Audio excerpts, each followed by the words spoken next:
Okay then guys, I am at Leeds railway station this afternoon and I am taking one of the most picturesque, historic and scenic railway lines in the world.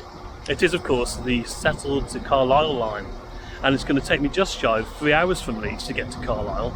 I'll tell you what, it's a beautiful day for it, so I'm going to be able to take some great footage on the way. Also, it is really cheap today and I'm going to tell you how I did it for such an amazing price later on in the journey. So why don't you come with me? It's going to be a great trip. I'm really looking forward to it. I will speak to you again when I get to the other end. Cheers for now.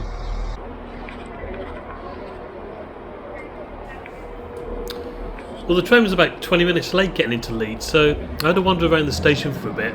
And when it did arrive, I was on the wrong platform, so it was a bit of a rush to get on it, to be honest. But here I was, aboard the absolutely boiling hot Northern Trains Class 158 3-car diesel multiple unit. Well, now it's time to settle down a bit, get my camera out and catch a quick shot of us departing the station. The carriage was fairly quiet, I thought, but it felt quite spacious and bright. You can see here that there's a good clear information panel about halfway down the carriage displaying the stops en route. Now the carriage itself was a mixture of table and airline seats in a 2-2 configuration, as you would expect. I decided to sit at a table seat, and I don't know if anybody else has experienced this, but it felt like really quite high off the floor. I'm not sure whether this was the seats or whether the table was unusually low or what really. It just felt a bit strange.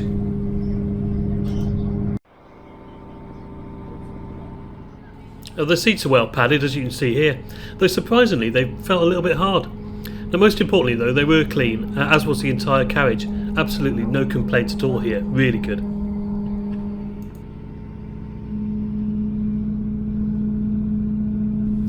There was double USB connectivity on the side. Note there's no plug sockets, by the way, just USB charging. Lifting armrests at each seat, quite standard really. And I do like the colours Northern have chosen. I think it's quite a subtle moquette, nothing too garish in my opinion. The tables are solid with plenty of room for 4 people. There should be ample leg room between them and the seats for most.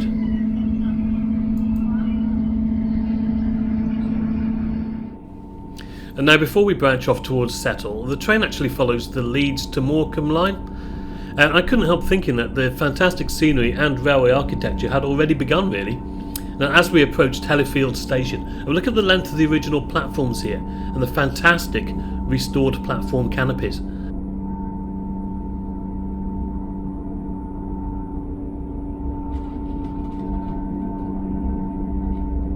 Opened in 1880, this location used to be a sizable junction with its own locomotive depot and goods yard, and needless to say that the present station is a Grade 2 listed building. And it also has, I think, one of the most extensive station cafes I've ever seen.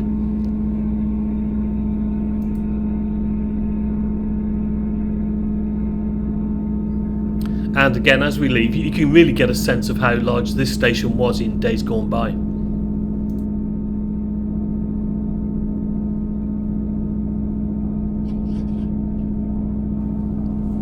And now it was on to the Settle-Carlisle line proper, and you can see how the scenery has already become rather more remote as we pass the fantastically restored, but not actually used, Settle signal box. Now before coming to a halt, we travel under the footbridge, which has actually only been in situ since 1993, having been relocated from its former home at Drem Station up in Scotland. The station building itself, again Grade 2 listed, looks just like you're stepping back in time, doesn't it? And opened in 1876, it is actually staffed part-time. I'm not sure if this is by volunteers or not, but you will notice that there is also a shop, and I think it's really geared around tourists again, as you would expect on this line. Now I'll tell you what though, it's already beginning to feel like you're on a heritage railway, minus the steam of course, but in keeping with its surroundings there are plenty of mainline steam excursions on this line between Settle and Carlisle. And there's nothing better I can think of than sitting down on one of these benches on a sunny day and watching a steam horn express pulling into the station. What do you think? And as we depart, you can see through the trees a restored water tower. This was actually converted into a house in 2011 and was the subject of one of those Grand Designs TV programmes. Anyway, just after we left Settle, the conductor came round and opened the windows, which was a much welcome move to be honest, and cooled the train down considerably. And let's enjoy a bit of the scenery now as we head further north.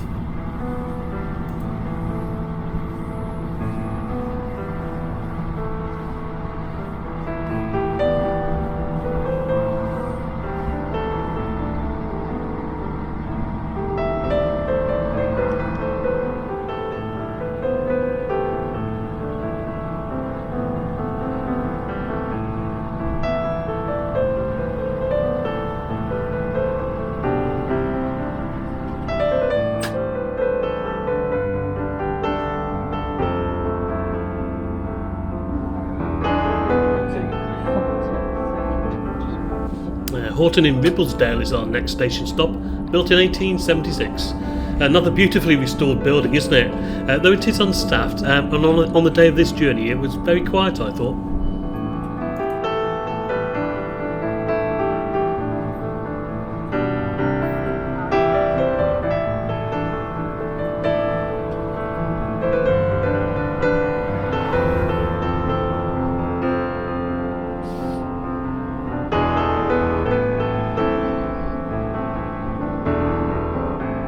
We then stopped at Ribblehead Station, and note that the northbound platform is actually south of the southbound platform, if you see what I mean.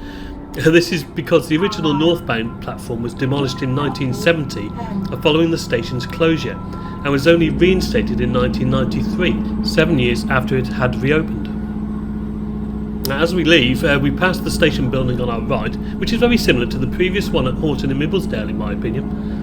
And it's worth getting off here as there's a shop and a visitor centre telling you all about the history of the line. And there's also a pub, the predictably named Station Inn, just down the road.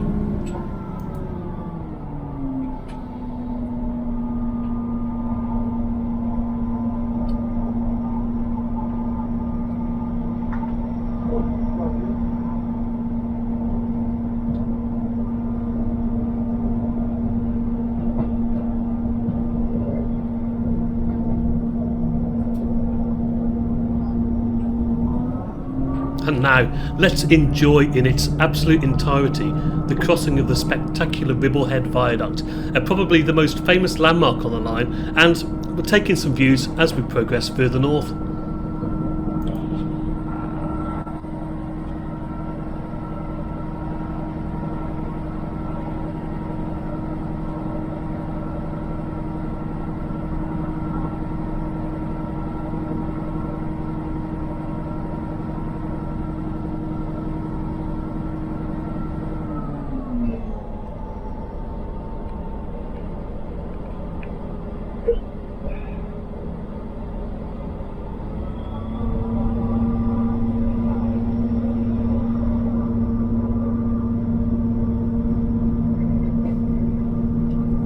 Okay, so in terms of the history of the line, well, there's so many books and online resources that I couldn't really do it justice here, to be honest.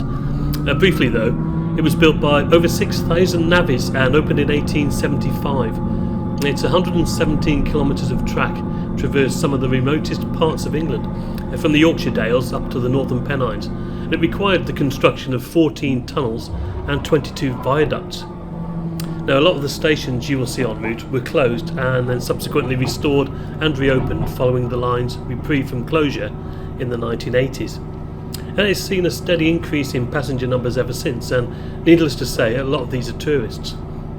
Now, scheduled passenger services such as mine are diesel multiple units operated by Northern Trains, but there's also a few freight services such as this one, and of course you get a lot of steam excursions using the line. Not surprising really, is it?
After Bleemore Tunnel, we arrived at Dent, at the highest railway station in England at 350 metres. And we just passed the waiting room on the southbound platform, as most of the main station buildings are on the other side of the tracks here.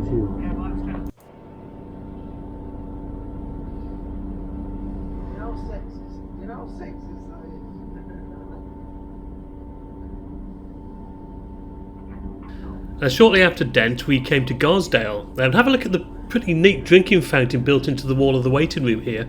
I wonder if it still works. The Garsdale was originally named Hawes Junction, and it was from this signal box here that an overworked signalman caused a fatal collision back in 1910 by allowing the fast-moving Scotch Express to run into two slower-moving engines he'd already cleared into the same block north of the station. Unfortunately, 12 people died as a result.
We're passing the stone-built goods shed on our right, which looks like something from a Hornby model railway, doesn't it? We arrive at Kirkby Stephen, another station that was closed in 1970, then reopened again in 1986, and fantastically restored into its current condition in 2009.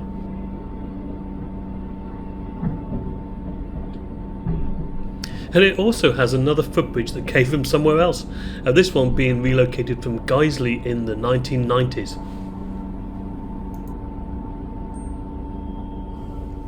Some of the buildings here are used for self-catering accommodation, and I think there's a few other stations along the line that offer similar holiday lets. Have you ever stayed in something like this? And if you have, please let me know in the comments below.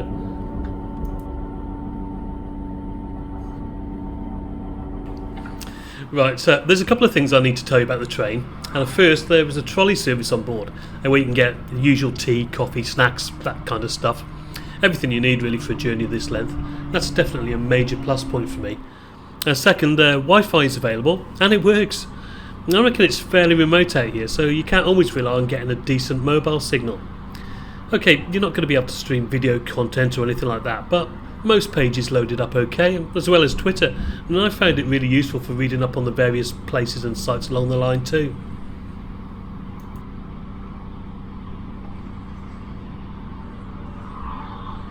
Okay, so next up is the toilet review, and fully accessible toilets on this train. There's a small window there, no smoking of course, which you wouldn't expect, would you? The door's locked by the push button controls, and it's open and closed by the same way. There's a litter bin below the window with a plentiful supply of paper towel. Soap dispenser above the sink, and a bit of a strange idea here. The tap is operated by a button on the left, but if you're one-handed or if you've just got one arm, you're not going to be able to operate the water and wash your hand at the same time. The dryer worked, so that was all fine, and there's a mirror just to the right of the sink there, which is plenty big enough. Kind of in front of the mirror is the baby changing facilities. Nice and clean, that, no problem there.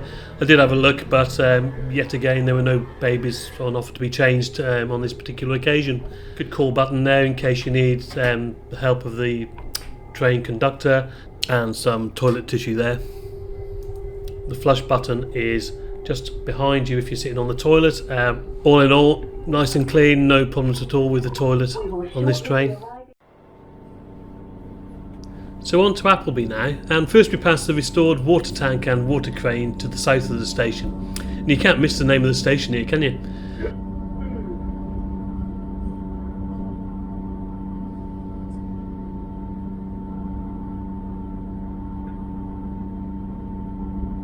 And now there were quite a few people here on the southbound platform. I'm assuming there was a train due. There's another restored footbridge here to the north of the buildings. I'm not sure if this is original or not, to be honest.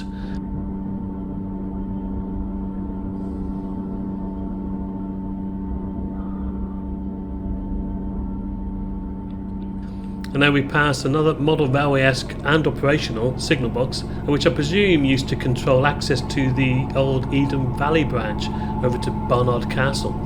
Now these days there's just a few sidings instead.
Now we're getting pretty close to Carlisle now. It's only 25 kilometres away as we arrive at Lazenby and Kirkoswald station. There's quite a dark brick-built waiting room here, I think, and the building behind it looks like it's been designed in a very similar style, so I wonder if that used to be the old station master's house.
Armathwaite, the last stop on the line before we reach Carlisle. But between February 2016 and March 2017, it actually served as a northern terminus due to a landslip just north of the station at Eden Brows.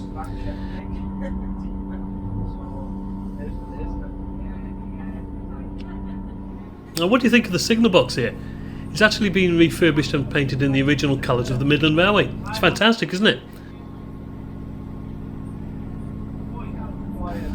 Anyway, it's probably time to tell you how much I paid for this spectacular 3-hour journey. And yeah, and guess what? It was another amazing Northern Trains flash sale bargain, costing me just £1. What do you think about that? As I said in my earlier journey from Chester up to Leeds, you just cannot go wrong at this sort of price. And I think Northern Trains have done a great job in encouraging people to take the train by releasing these tickets every so often. And of course, due to their extensive network, it's a really cheap way of getting around in a lot of places for a small amount of cash. Now, I'll definitely be purchasing some more next year if and when the next flash sale takes place, and I would also definitely recommend you guys do so as well.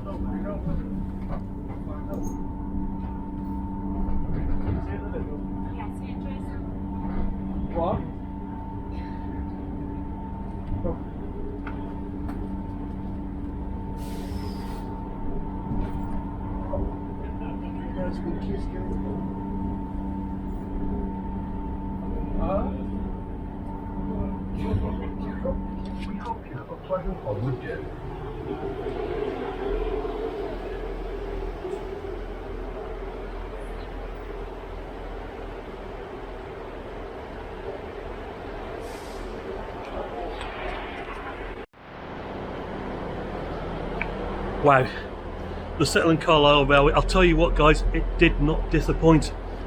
The tunnels, the viaducts, the station buildings, absolutely amazing. The whole thing it's like being on a train ride through history. And well, I tell you what, if you've never done it, and I hadn't up until today, then it's something that you need to do in your lifetime, because it is, as they say, one of the most picturesque lines anywhere, in my opinion. And I just want to get back on now and do it again, north to south, but I can't, because I'm taking another scenic journey in about an hour's time, and that's going to take me from here, Carlisle, all the way down to Barrow in Furness. It's called the Cumbrian Coastline, and again, that's going to be great. It's not a bad day still, and hopefully I'll get some great shots of the coast. So come with me for that one as well. Thank you for watching in the meantime, and I hope you've enjoyed it. Cheers for now.